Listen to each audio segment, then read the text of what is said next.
Welcome back to the Pro Sports Podcasters on YouTube. My name's Cobe, and today I want to talk a little bit of Sorare Football. And this is a subject I don't really cover that often, because I'm going to be honest with you, I had no intention of playing it seriously. But I've gotten so into Sorare that even though I see myself as having a significant disadvantage starting Sorare Football so late, I still want to do it. I'm still going to have some fun with it. I'm not going to invest a lot, so this will be more of a budget-friendly episode in that I'm going to go over a number of different players that I think could help you on a budget. And this is specifically MLS players because I'm based in Canada. I thought I'll keep it close to home. And Eastern Conference because I'm actually based in Toronto, so TFC is my home team. They're part of the Eastern Conference, and I figure I'd start there. I will follow up with a Western Conference budget targets as well, but right now I'm going to stick in the Eastern Conference. And what you won't find on this particular video is goalkeepers. And that's because really, you can't get goalkeepers on a budget. You can't. Goalkeepers are expensive. Any way you look at it. If you want a starting goalkeeper, you're going to have to pay up. So you've got two options here. You could actually just pick the starting goalkeeper, say off your favorite team, or the starting goalkeeper off the best team and pay up for it and just roll with that goalkeeper all season long. Or you could maybe target a couple of backup goalkeepers, secondary options that could maybe supplant the starting goalkeeper, find themselves as the starter if the other goalkeeper gets injured, or just occasionally be fill-ins for rest days and certain situations that come up throughout the season and just roll with whoever happens to be the one that gives you the best odds of starting at that time. I'll leave it up to you. Stick to your budget because that's what it's there for. So I won't go over goalkeepers. I'm going to cover every other position though. You'll have defenders, you'll have midfielders, you'll have forwards, and these are all players that are expected to start for their particular franchises. These are not backup players. These are all currently penciled in starters. That could change. There's some risk now because the season hasn't actually officially begun yet, but here's an opportunity to get them cheap before they are officially penciled in and the prices go up. So let's get right into it. These are the Sorare football players that I'm most interested in on a budget in the MLS Eastern Conference. Let's go.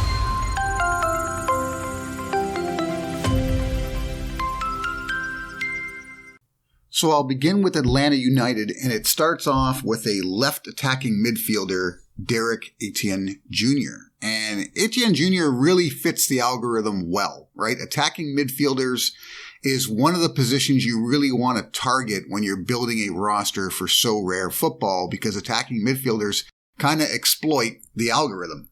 Now, over his last 5, he's averaged 60 points, which is absolutely excellent. But if you look at his last 15 all the way to his last 40, his average is around 49, which is still not bad. And currently on the marketplace, he's hovering in around the $12 floor for a pretty good version of him. Like I'm not targeting guys with a 1% bonus here. I'm looking at minimum 4.5% bonus and up. So at around $12, you get an attacking midfielder who was great toward the end of last season and fits the algorithm well, and he's definitely a starter. So I like him as one of the targets for your midfield position. Next from Atlanta United, I'm going to move on to another attacking midfielder, and that's Marcelino Moreno. He's more of a center midfielder, so he kind of runs the offense a bit, but he's still young. He's at 28 years of age. And by the way, Derrick Etienne Jr. was only 26. He fits the algorithm well because he's an attacking midfielder. And although he did fall off a little bit toward the end of last season, his last 5 was an average of 40 points. His last 15 was 45 and his last 40 was actually 50. But I don't see that as a true decline. It's just the way the team utilized him toward the end of last season. They dropped it off a little bit. He wasn't 100%. So that factors in, but I don't really worry about that at all. For his current price, which is around $7, he's an absolute steal as a starter. And I expect him to improve on the numbers you see currently. So what a deal, right? If you're really on a tight budget and you need a starting midfielder and attacking midfielders really fit the bill, then for $7, it's hard to look past Marcelino Moreno. I like him with Atlanta United, and he's one of the players you should be targeting. Now let's move on to Charlotte FC, and there's only actually one player that fits my budget bill, and that's a center midfielder in Derrick Jones. Now, Derrick Jones isn't the most exciting player on this list, okay? He's averaged 41 points over the last 5, 41 points over the last 15, and 41 points over the last 40. So you can say, well, he's consistent. If you look back through a number of his scores, he is capable quite often of the high 40s, low 50s type scores, and he's peaked out last season with a 75. So there is the potential of going off occasionally, but for the most part, you're getting 40-something out of Derrick Jones. Now, what that means is you can at least count on him because he starts the majority of games. He's a true starter. And more importantly, he's cheap, okay? His actual average price right now is around $2. $2. Okay, so you get yourself a center midfielder for $2. This could be the additional player you require or even someone you can occasionally sub in for specific matchups to maybe boom in that potential week. So for $2, why wouldn't he be on your roster? This is almost a must-add. So I like Derrick Jones. Again, he's the only one from Charlotte FC, and he's only 25 years of age, so he's got room to improve.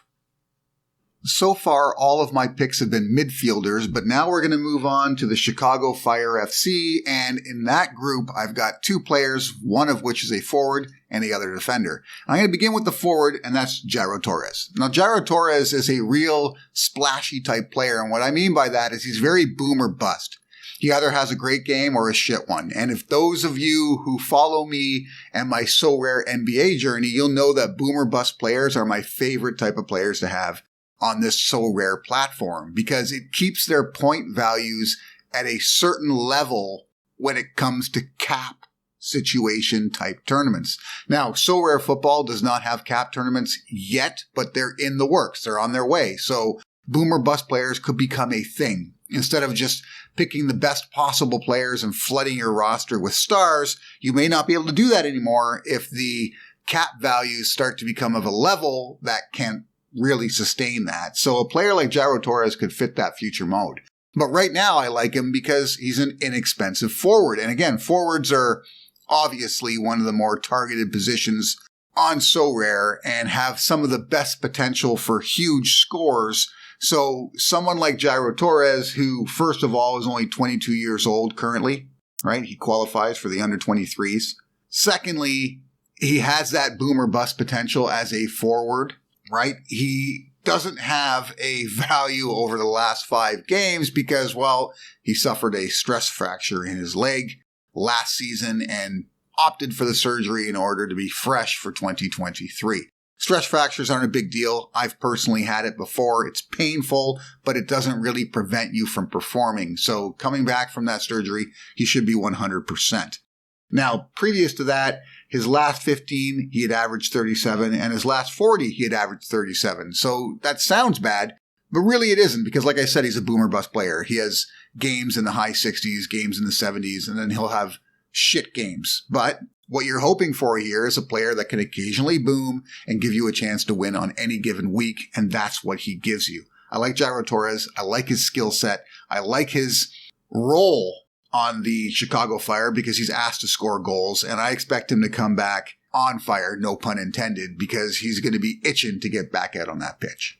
He's actually the most expensive player on this list at $16, but that's reflected by the fact that he has probably the greatest star potential of all the players on this list right now.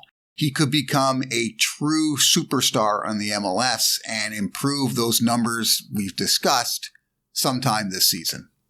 Next up from the Chicago Fire is Miguel Ángel Navarro, and he's a left defender who starts majority of the games for the Chicago Fire.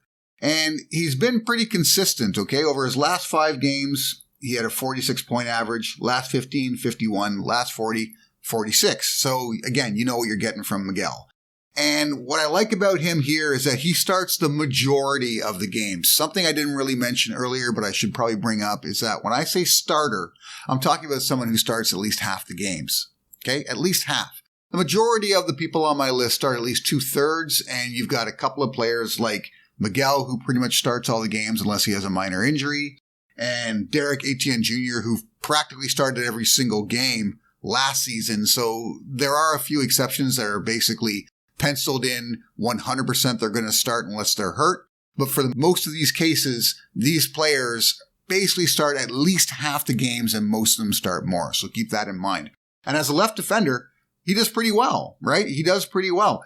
An average of 46 is not bad, and he does have some peak games where he produces much more. Of course, that's when you're looking at clean sheets, and that's something you might want to factor in when you're deciding which defenders you want to go for.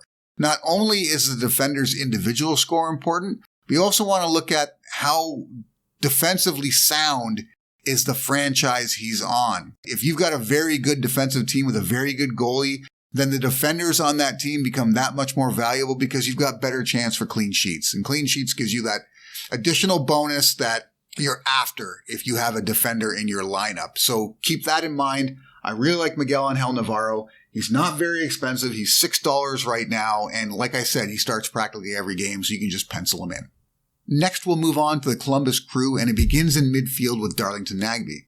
And Darlington Nagbe has been a very consistent player, but what he really is a boom or bust player, right? His values don't really tell you the whole story. Over the last 5 games, he averaged 48. Last 15, he averaged 50. And then the last 40, he averaged 55. So it may look like he's on a little bit of a decline, but that's just not the case. It's just a matter of when he goes off. And toward the end of the season, he didn't go off as often as you would like. But this is a player who gets the occasional 90-point value. Real boom or bust, and more importantly, plays every single game. He was 100% involved over the last 40 games. He didn't miss a game last season. So that's the kind of player you want, right? You want someone you can plug in and just not worry about it. He's 32. He's getting up there in years, but that's kind of why he does get every single start, because he's established himself as reliable at the position. He's more of a defensive midfielder, but occasionally he will join attack. But again, like I said, you can just pencil him in and not worry about it because he's going to get to play. He's at around $8 right now, which is my sub 10 level, which is kind of like what I'm targeting. But because you can count on him to be there every single game, you're getting great value here. So I would look to Darlington Nagbe as someone you may want to add to your roster right away. Alongside Darlington Nagbe for the Columbus Crew is Aidan Morris. And Aidan Morris is only 21. So if you want to build an under 23 squad, he's someone you should probably look at.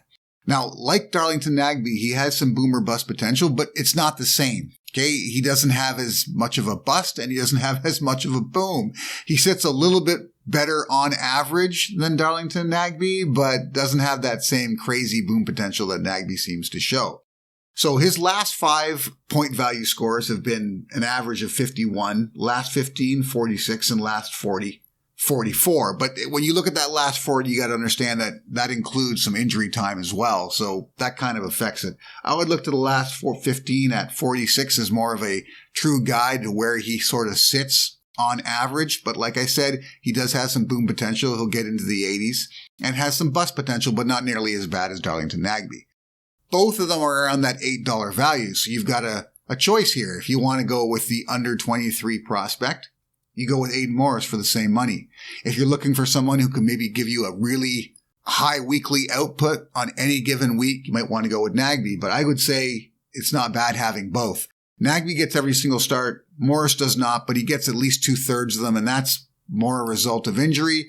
I'd say he gets closer to 3/4 of the starts on average, and maybe we'll even see that go up this particular season. That's Aidan Morris. I like him at $8. I think he's a great investment, especially if you want to build an under 23 squad. Next up is my first defender from the Columbus Crew, and that's Milos Degenek. Now, Milos doesn't give you real boom potential, okay? His ceiling is pretty much the high 60s in point value. His last 5 average is 34, his last 15 is 42, and his last 40 is 42. So really around 40 is kind of what you're looking at. He has some off games. He has some okay games. You're not getting a lot, but you're getting consistency. He's one of my 100% starters. He starts every single game for the Columbus Crew. He's 28. He's been playing for a while. He's a veteran. He knows his position well. He doesn't make huge mistakes, but he doesn't really do anything spectacular. But you're getting that for $3. Okay. He's a $3 player. At $3, why not? This is another player you can count on to be there when you're assembling your roster and looking for someone who's going to get the start. That's Milos, right? He's going to start for you. So it's safe to have him on your roster. And at $3, to me, it's a no-brainer. You should almost make sure you have him on your roster, because if someone else gets hurt, you can always sub him in and know he's going to get to play. And that's something you need in Sorare. You need players to play. Too often you'll have bad weeks because somebody didn't get the start. And then that's something you don't have to worry about when it comes to Dejanek. So get him on your roster. And the last player from the Columbus Crew is another defender, and that's Ghanaian Jonathan Mensah. Now, Jonathan Mensah has had some fantastic moments playing for Ghana, actually, playing for the Black Stars. So he may be recognizable to some of you if you follow international soccer. He's been a steady piece for the Columbus Crew on defense. He doesn't play 100% of the time. I'd say he plays about 3/4 of the games. And that's got more to do with keeping him healthy than anything else, right? He's got a lot of tread worn off those tires. Now, Mensah is more boom or bust than Milos. Okay, he's got the occasional 80-point game here and there over last season, so he's got opportunity to really hit big when you start him in your roster. And he's been pretty durable. Like I said, they do their best to keep him healthy throughout the season because he's so important when it comes to some of those bigger games because he's such a veteran. He's 32 years of age and he's in the last year of his contract, so that's got to motivate him to show out. If he wants to keep playing soccer, he's going to have to show out this season. And whether or not he ends up back with the Columbus Crew or somewhere else in MLS, I still think he's probably a decent add to your roster, especially for the price. He's only like $2.50, right? It's $2.50 right now. So another very easy add that you can count on in most situations who has the potential to have boom games. I like Jonathan Mensah. 100% looking for him. Probably add him to my roster before this week is out. I've got one player from Inter Miami, and that's a forward, and that's Ariel Lassiter. And Ariel Lassiter primarily makes his list because of value, okay? He's inexpensive. Ariel Lassiter goes for like $3, okay? $3 as a forward. And with that, you're getting a player who plays practically 100% of the games. The only games he misses are due to injury. That's it. He's penciled in. His averages all hover around 40. Okay, so last 5 games, 40, last 15, 41, last 40, 41. But he does generally peak out in the 70s. So you have a chance for a pretty good score with him. 60s and 70s are a regular thing. So for $3, you can't go wrong here. You really can't go wrong. And Inter Miami is currently under the process of, trying to bring in Lionel Messi. If they don't, they're going to look to bring in some other big splashy player. So they're trying to be relevant. And every great player on a roster improves every other player around them. So Lassiter could benefit depending on who comes in. So I like Lassiter. I've already added him to my roster. It was just too cheap for $3 for a forward who starts practically all the games. Sign me up. Sign me up all day. That's my only player from Inter Miami. And I would say that if you don't have him, I would consider adding him or some other cheap forward that plays the majority of games in case you need them. I'm going to move on to CF Montreal, and it begins with defender Aaron Herrera. And Aaron Herrera, I'm not going to go over his last 5 average because it's skewed due to one fantastic score and he only played 3 of the last 5 games. But his last 15 average is 56 and his last 40 average is 45. And he does fall somewhere in the middle there. Now, he does generally peak out in the 70s, so you can get good scores from him. And he starts about 3/4 of the games for his particular club. So I like Aaron Herrera. He's a pretty good deal. He's going for $8 right now. And because he has that potential of giving you, scores in the 70s, it's worth it. It's worth it. You're going to be able to compare him with some of these other players that I've already mentioned to decide which one's for you. Maybe CF Montreal is the difference for you. Maybe you're a Montreal fan and that's why you want to go that route. But all of these players have the potential to help your roster. That's why I'm listing them. And even though some of them may not look as good as others, their situations could be better. And I feel Aaron Herrera is going to be a key piece for CF Montreal for quite some time. Right now, he's 25 years of age. He's basically entering his prime. So look to him to maybe even improve upon what we saw from him last season. I have one more player from CF Montreal on this list, and it's one of my favorite players on this list, period. And that's Victor Wanyama. Victor is a center midfielder, and he just improved game after game after game last season. His last 5 average is 63, his last 15, 54, his last 40, 51. And in his last 10 games, he actually had 2 perfect scores of 100. So we're talking boom potential here. And it looks like it's going to get more of that into 2023. And right now, he's being somewhat overlooked because his prices are sitting around $8. Okay, $8 to $9.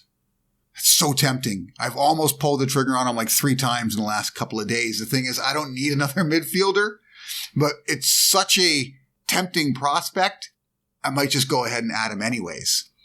He's going to be a key piece for CF Montreal for quite some time. He's currently 31, so it looks like he's coming toward the end of his career, but I actually think he's just hitting his stride, and he's really fit in well there. Maybe they get an offer for him and deal him, but at his age, it's unlikely. So I feel like he's going to be here for a long time, and as a result of that, he'll be a key piece to your roster for the next few years at least. Victor Wanyama is one of my top targets, to be sure. $8, center midfielder, can do it all. Get on it. And I'm going to finish my list off with a couple of Toronto FC players, and it begins with a player that's now synonymous with Toronto FC, and that's Michael Bradley.